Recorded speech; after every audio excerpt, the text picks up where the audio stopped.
What's up, YouTubers? Johnny DIY here. Today I'm going to be showing you guys how to install one of these above the range hoods. Alright, let's get to it. Alright, first thing we're going to want to do is remove our knockout. There's a circular one and a square one. If we're going to do the square, we're going to remove that. If we're going to do the circular vent, we're going to do that one. If your vent's going to go straight through the back and through the wall, you're going to need to remove this backing plate on. If we're not going to vent it and we're just going to recirculate, you're going to want to take off this plate in the front. So this will be where the air comes back out to recirculate.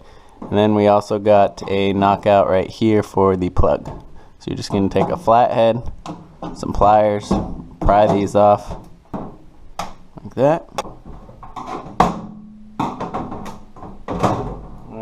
Now it comes with two different flange pieces if you're using the round vent or the rectangular, and you're going to want to screw this on.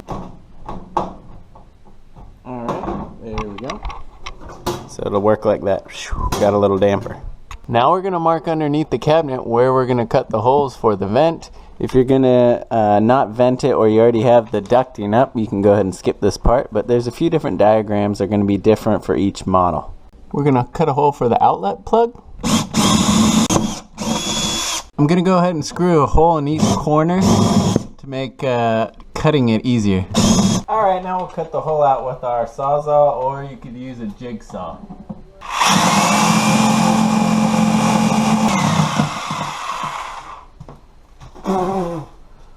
Alright, there we go. Now if you've got recessed cabinets with a gap underneath here, you're going to need to cut out some shims that are just going to go under here and make it level for the mounting screws. So the shims are just going to go on each side. Just going to screw it in. There we go. Now we'll go ahead and screw in the hood to those shims we made. It's just going to be held in by these 4 screws, 2 on each side. There we go. So now that's nice and secure. Come up here and connect our ducting. Alright, I went ahead and traced out the hole I'm going to cut next. You're going to want to make sure that there's no roof joists up where this is, or if you're going this way, no wall studs. And if there is, you know, this, you may have to put a bend to go around the joist.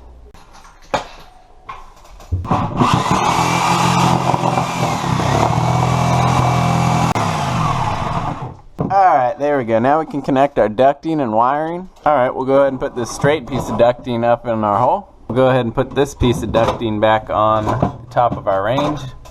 Then we can pull down the straight pipe and fit it over this crimped edge. Put a self-tapping screw on each side of your ducting.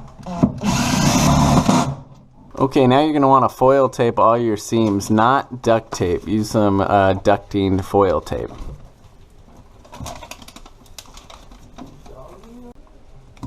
Alright, we'll go ahead and unscrew this access panel to the electrical wiring.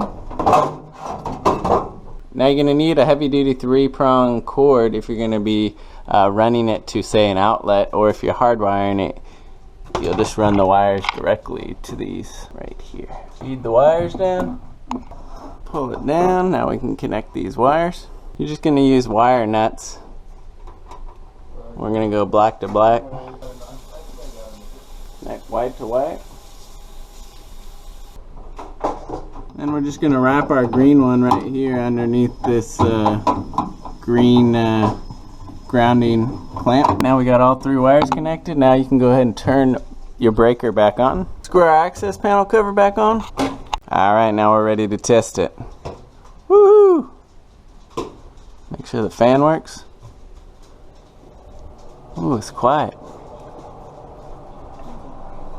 Alright, so there it is, guys. It's all done. If you guys like this video, please give it a thumbs up. Subscribe to my channel and enable the notifications so you can get all my new upcoming videos. I'd really appreciate it. I'm going to do another one on venting it too. Thanks for watching Johnny DIY, guys. Keep on doing it yourself. Take care.